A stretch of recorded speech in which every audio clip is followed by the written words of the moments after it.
Hello student, हम करेंगे question number 26। उसका जो है इसमें दो क्वेश्चंस हैं, ए और बी। कोई एक क्वेश्चन आपको अटेम्प्ट करना है, तो हम इसको स्टार्ट करते हैं। इसमें आपको जो है x equal to a bracket theta minus sine theta दिया है, y equal to a 1 minus cos theta. आपको सेकेंड डेरिवेटिव निकालना है, d2/dx² निकालना है।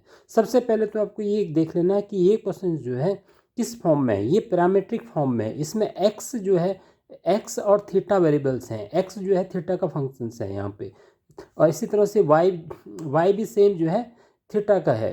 तो यहाँ पे आपको क्या करना होता है, सबसे पहले जो है x को जो है थीटा के रेस्पेक्ट में आपको डिफ्रेंशिएट करना होता है। x equal to a bracket theta minus sine theta दिया हुआ है, आपको थीटा के रेस्पेक्ट में इसको डिफ्रेंशिएट करना होता है। dx upon D theta, a constant है, तो थीटा को आप थीटा के रेस्पेक्ट में डिफ्रेंशिएट करेंगे तो इस थीटा का तो हो जाएगा 1, और डी थीटा जो है साइन थीटा का फॉर्मूला होता है कॉस थीटा।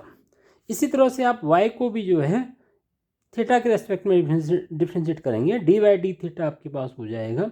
ए कांस्टेंट है जो कि मल्टीप्लाई में है, तो उसको मल्टीप्लाई में रहने दीजिए। 1 जो है यहाँ पे 1 का डिफ्रेंशिएशन यहाँ पे 0 हो जाएगा, और उसके बाद जो है माइनस कॉस थीटा का डिफरेंशियल माइनस साइन थीटा होता है, तो ये माइनस और ये माइनस जो है प्लस हो जाएंगे, तो ये आ जाएगा ए साइन थीटा। अब यहाँ पे आप कहेंगे कि 1 का सर आपने डेरिवेटिव 0 ले लिया, जबकि ए को आपने जो है कुछ नहीं किया। लेकिन एक फॉर्मूला होता है कि d/dx के साथ अगर कोई कांस्टेंट मल्टीप्लाई में होता है तो उसका ओवरऑल जो कांस्टेंट जो है मल्टीप्लाई में रहता है, डेरिवेटिव केवल जो है फंक्शन का होता है। तो यहाँ पे जो है हमने डेरिवेटिव जो है ए को मल्टीप्लाई में रखा है, और फिर जो भी अंदर के पार्ट है उसका डेरिवेटिव किया हुआ है। और डेरिवेटिव जो है हमेशा जो कांस्टेंट, अगर आपको उसको उसके साथ सपोज जो है दूसरा भी कांस्टेंट है तो भी उसका डेरिवेटिव जो है 0 होता है। तो इस तरह से जो है आपने dx/d थीटा निकालना, dy/d थीटा निकाल लिया। आपको सेकेंड डेरिवेटिव निकालनी है, तो सेकेंड डेरिवेटिव निकालने से पहले आपको फर्स्ट डेरिवेटिव फाइंड आउट करना पड़ेगा, dy/dx।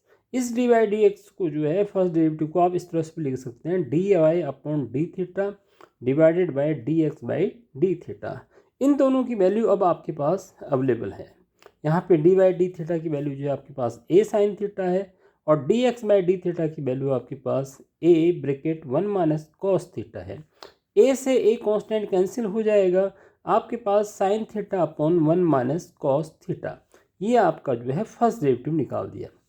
अब आप जो है इसका सेकेंड डेरिवेटिव निकाल लेंगे, लेकिन उससे पहले अगर आप इसमें जो है ट्रिग्नोमेट्री के कुछ फॉर्मूले अप्लाई करें तो ये थोड़ी ईजी हो जाएगा। ट्रिग्नोमेट्री का एक फॉर्मूला आप अप्लाई करेंगे, साइन थीटा इक्वल टू आप लिखेंगे 2 sine theta by 2 cos theta by 2।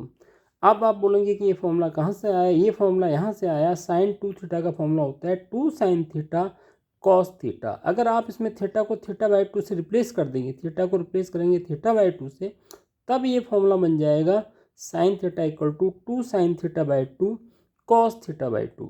इसी तरह से 1 माइनस कॉस थीटा का फॉर्मूला होता है 2 साइन स्क्वायर थीटा अपॉन 2।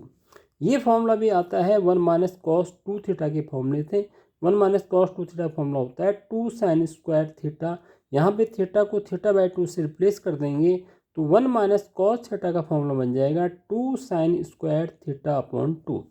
इससे आपको ये फायदा हो गया कि 2 से 2 कैंसिल हो जाएगा, एक साइन थीटा से यहाँ पर स्क्वायर है कैंसिल हो जाएगा। आपके पास जो है सिर्फ cos theta upon 2 sine cos theta upon 2 into upon में डिवाइड हो जाएगा साइन थीटा बाई 2, जिसको आप जो है dy/dx इक्वल टू लिख सकते हैं कॉट थीटा बाई 2। इस तरह से ये क्वेश्चन जो है आप बहुत सिंपलेस्ट फॉर्म में आ चुका है। अब आप दोनों को जो है with respect to dy/dx differentiate कर देंगे, dy/dx ऑफ फर्स्ट डेरिवेटिव और dy/dx of cot theta upon 2। यहाँ पे इसका डेरिवेटिव इसको आप लिख सकते हैं d2/dx²। यहाँ पर ध्यान देने की बात यह है कि आप x के रेस्पेक्ट में डिफ्रेंशिएट कर रहे हैं, जबकि जिसका आप डिफ्रेंशिएशन कर रहे हैं वो थीटा का फंक्शन है। इन दोनों में डिफरेंस है, तो यहाँ पे जो है आपका को जो है थोड़ी ध्यान से जो है डिफ्रेंशिएशन करना होगा। आपको फॉर्मूला dy/dx कॉट का आना चाहिए, वो आपका होता है माइनस कॉसेक स्क्वायर। अब यहाँ पे थीटा बाई 2 ही जिसका फंक्शन है, तो उसका जो डेरिवेटिव होगा वो भी उसी का फंक्शन होगा।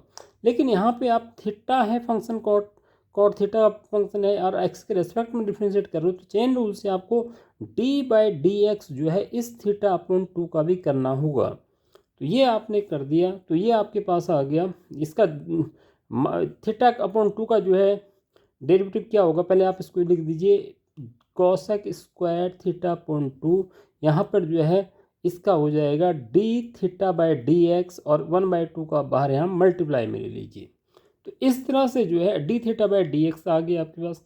अब इस d/dx की वैल्यू जो है आप दोबारा से जो है यहाँ से ले लीजिए x इक्वल टू a1, ये x equal to a bracket theta minus c sine theta. इसमें जब हमने dx/d निकाला था उसको जो है उसकी value a1 minus cos theta है। तो इसको जो है रिवर्स करके लिख दीजिए, क्योंकि हमारे ये dx/d है, हमें dθ/dx लिखना है। तो आप इसको इस तरह से भी लिख सकते हैं -1/2 कोसेक स्क्वायर θ/2, और ये वैल्यू जो है आपको इसके रिवर्स में पुट करनी है, यानी मीन्स आपको इसको 1/a1 minus cos theta put करना है, क्योंकि यहाँ पे dx/d लिखा है, यहाँ dθ/dx लिखा है। इसके बाद जो है आपको क्या करना है, -12 ये कोसेक स्क्वायर, ये फंक्शन है θ/2 का। यहाँ पे दोबारा से वही फॉर्मूला आप दोबारा लगा दीजिए 1 माइनस कॉस थीटा का 2 साइन स्क्वायर θ/2। अब यहाँ पे जो है डिनोमीटर में 2 और 2 4 हो जाएगा, और a बाहर लीजिए -1/4a, और ये साइन स्क्वायर θ/2 ऊपर जाके जो है कोसेक स्क्वायर θ/2 हो जाएगा। कोसेक स्क्वायर θ/2 एक ऑलरेडी है, और एक ये 1/sin स्क्वायर θ/2 को भी आप कोसेक स्क्वायर θ/2 लिख देंगे। इस तरह से -1/4a, और ये आपके पास हो जाएगा कोसेक की पावर 4 θ/2। ये इस तरह से जो है इस क्वेश्चन का आपके पास आंसर निकल के आ गया है, और ये आपका जो है फाइनल आंसर है। अगर वीडियो पसंद आए तो वीडियो को सब्सक्राइब करिए, लाइक करिए, और देखते रहिए मेरे CBSE के बोर्ड के 10th और 12th के सैम्पल पेपर की सॉल्यूशन की सीरीज़ को। Thank you.